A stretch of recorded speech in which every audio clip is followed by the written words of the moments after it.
नमस्कार भाई। भाई मैं HSSC government jobs YouTube channel पर आपका स्वागत करता हूँ। भाई आज मैं यहाँ पे बात करने के लिए आया हूँ आपसे नॉर्मलाइजेशन पर। और ये नॉर्मलाइजेशन केवल फीमेल कांस्टेबल में ही नहीं, जो आने वाला मेल कांस्टेबल है, ग्राम सचिव है और जितने भी आने वाले एग्ज़ाम्स हैं आपके, सभी में होगा ये। ठीक है, तो उस पर मैं अभी आपकी 2 मिनट चाहूँगा केवल।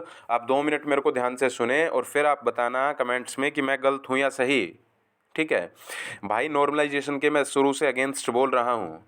हालांकि कुछ जो टीचर्स हैं आपके वो कह रहे हैं कि नॉर्मलाइजेशन ठीक है और इसका हमें फ़ॉर्मूला मिल जाना चाहिए। अगर हमें इसका फ़ॉर्मूला मिल जाए तो चीज़ें बेहतर हो जाएंगी। तो उन सभी को मैं एक बार बता देना चाहता हूँ कि भाई साहब, फॉर्मूला क्या कुछ भी ले लो, नॉर्मलाइजेशन किसी भी कीमत पर सही हो ही नहीं सकता। क्यों नहीं हो सकता, मैं कारण बताता हूँ आपको। आप कह रहे हो कि एसएससी की तर्ज पर हमें एक फॉर्मूला दे दे एचएसएससी, जैसे एसएससी फॉर्मूला देती है नॉर्मलाइजेशन का, एक पैटर्न देती है नॉर्मलाइजेशन का, उस तरीके से एसएससी भी एक पैटर्न दे दे हमें, तो हम सब कुछ समझ जाएंगे कि इस तरीके से नॉर्मलाइजेशन हो रहा है। अभी आपको स्क्रीन पे एक चीज़ दिख रही होगी, वो एसएससी का रिजल्ट है। अभी मैं आपको दिखाने ही वाला हूँ 2 मिनट में कि एसएससी का रिजल्ट नॉर्मलाइजेशन के बाद क्या रहता है और कैसे आता है। ठीक है भाई, इस बात को आप समझने का प्रयास करें कि जो अभी आप रिजल्ट देखोगे ना, उसके बाद आपकी सारी आंखें खुल जाएंगी कि चाहे पैटर्न दे दो नॉर्मलाइजेशन का या फिर कुछ भी क्यों ना दे दो, नॉर्मलाइजेशन किसी भी कीमत पर सेफ नहीं है। आवाज़ उठानी है तो एक शिफ्ट एक एग्ज़ाम के लिए उठाइए। जब रीट के 26 लाख बच्चों का जो पेपर है वो एक दिन में एक शिफ्ट में हो सकता है, तो हरियाणा के 5 या 7 लाख स्टूडेंट्स का पेपर, मैक्सिमम यहाँ पे 5-7 लाख फॉर्म आते हैं, इससे ज़्यादा फॉर्म नहीं आते। कोई कई रेलवे के 1.5 करोड़ आ रहे हैं। भाई हरियाणा की बता रहा हूँ मैं, हरियाणा में 5 से 7 लाख मैक्सिमम, बिल्कुल लास्ट है इनका 5 से 7 लाख बच्चों का फॉर्म आना। इससे ऊपर बच्चों का फॉर्म आता नहीं है इनके पास। ठीक है, तो हरियाणा 5 से 7 लाख बच्चों का फॉर्म एक दिन में पेपर क्यों नहीं करवा सकता एक शिफ्ट में, जब रीट रीट जो है वो 26 लाख बच्चों का पेपर एक दिन में करवा सकता है। दूसरी बात, अगर कमीशन इस चीज़ का हवाला देता है कि पेपर लीक होता है, तो माननीय चेयरमैन साहब, आपसे एक हाथ जोड़ के गुजारिश है, आप अपना सिक्योरिटी सिस्टम टाइट कर लो। रिक्वेस्ट है आपसे। बच्चे इस चीज़ को क्यों भुगतें? बच्चे इस चीज को क्यों भुगतें? आप बताइए जरा हमें। सिक्योरिटी सिस्टम थोड़ा सा टाइट करो। ठीक है, दूसरी बात, अभी मैं आपको जो रिजल्ट दिखा रहा हूं एसएससी का, वो आप देख सक रहे होंगे स्क्रीन पर कि भाई देखो, ये टायर 2 का रिजल्ट है। भाई टायर 2 का मार्क्स है डिटेल। ठीक है, आप देख पा रहे होंगे क्वांटिटिव एप्टीट्यूड यानी कि मैथमेटिक्स में रो स्कोर जो था वो था 131, यानी बच्चे ने 131 नंबर जो थे वो गेन किए थे। आप देख पा रहे होंगे क्वांटिटिव एबिलिटीज जो था, यानी कि मैथमेटिक्स, उसमें रो स्कोर 131 है।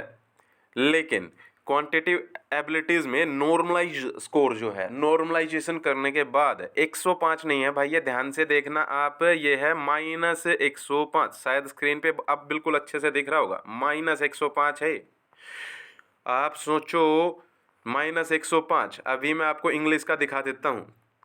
English language and literature and comprehension जो है उसका रो स्कोर, मतलब बच्चे ने जो लिए थे वो लिए थे 150, 150 नंबर। और इंग्लिश लैंग्वेज एंड कंप्रीहेंशन में नॉर्मलाइज स्कोर हुआ 154, मतलब बढ़े तो 4 ही नंबर हैं। 4 ही नंबर, 150 से 154 हुए, इंग्लिश में बढ़ गए 4 नंबर। ठीक है, 4 नंबर बढ़ गए। लेकिन आपने देखा होगा मैथ में 131 से -105 हो गए भाई। इसका मतलब क्या है, आप समझ पा रहे हैं? इसका मतलब ये है कि जीरो तो हम उसको कहते हैं मेरे भाई, जीरो उसने क्या करें जिसने कुछ नहीं आता जाता हो।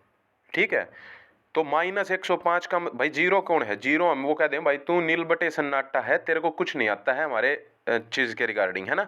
हम कोई भी काम करने आता है, वो कुछ नहीं कर रहा है या थोड़ा गलत पलत कर रहा है, हम क्या कह देते हैं? जीरो है भाई तू। हमने कभी कही है तू माइनस में है? नहीं भाई, जीरो है।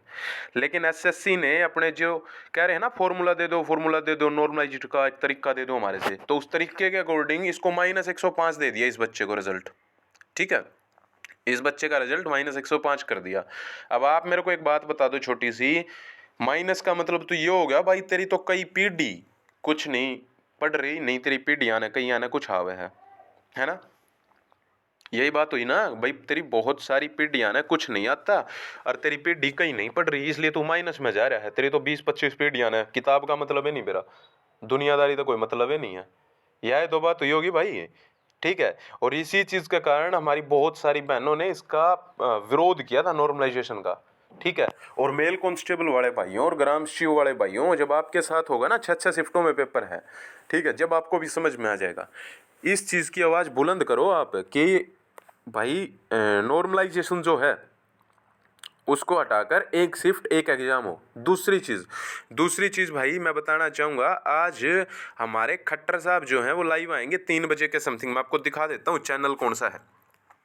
देखो, मनोहर लाल नाम से एक चैनल है ये, ठीक है। शायद ये हो सकता है कि हमारी जो बातें हैं वो खट्टर साहब तक पहुंची ही ना हो, ये भी हो सकता है, ठीक है।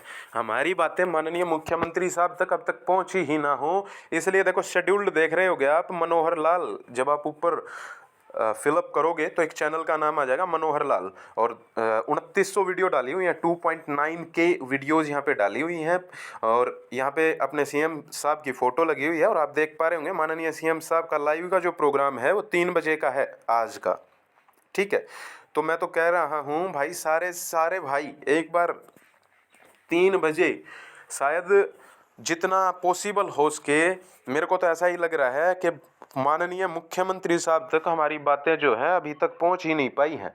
तो एक बार लाइव में सारे भाई कमेंट करना। देखो अभी मैं आपको खोल के दिखा दे रहा हूँ लाइव, देखो ये खुल गया। अच्छा, सोनू और ब्रिजेश पवार और एम गर्ग, इन्होंने तो किया भी हुआ है कुछ कमेंट। सोनू ने लिखा है एसआई का पेपर दोबारा हो सबका। ब्रजेश पवार ने लिखा है रिकंडक्ट एसआई एग्जाम। तो भाई आप सभी भाई भी 3 बजे आने हैं सीएम साहब लाइव अपने, तो सीएम साहब तक ये बात पहुंचाने की कोशिश करें। शायद मेरे को ऐसा लग रहा है हमारी बात सीएम साहब तक पहुंची नहीं है, क्योंकि अगर सीएम साहब तक हमारी बात जैसे ही पहुंचेगी तो सीएम साहब, मैं दावे के साथ कह सकता हूं, उनसे ईमानदार व्यक्ति मैंने तो आज तक देखा नहीं है, और वो 100% हमारे पक्ष में फैसला लेंगे। आप एक बार इस मुहिम को आगे बढ़ाएं और शांतिपूर्वक आप 3 बजे सीएम साहब लाइव आएंगे और सीएम साहब को ये बताएं कि सीएम साहब आप एक तो नॉर्मलाइजेशन पे ध्यान दें, और एक हमारा जो एसआई का मुद्दा है, मेल एसआई का, उस पर आप फोकस्ड होकर एक बार उस चीज़ को संज्ञान में लें, ठीक है। धन्यवाद मेरे भाइयों, मेरी बात को सुनने के लिए। इतना बहुत बहुत धन्यवाद आपका, ठीक है। और अगर मेरी वीडियोस और अगर मेरी बातें आपके दिल की बातें हैं, आपके दिल की जो बातें हैं, अगर मैं वही बातें आपसे कर पा रहा हूँ और कह रहा हूँ, तो ही आप मेरे चैनल को सब्सक्राइब करें, मेरी वीडियोस को लाइक और शेयर करें। और अगर मैं आपकी बातें, दिल वाली आपकी बातें नहीं कर पा रहा हूँ, जो आप ही कहना चाहते हो वो मैं नहीं कह पा रहा हूँ, तो भाई आप वीडियो को डिसलाइक कर सकते हैं। आप, कोई ज़रूरत नहीं है कि आप चैनल को सब्सक्राइब करें, और ना ही आप वीडियो को शेयर करें। जय हिंद, जय भारत, वंदे मातरम, भारत माता की जय।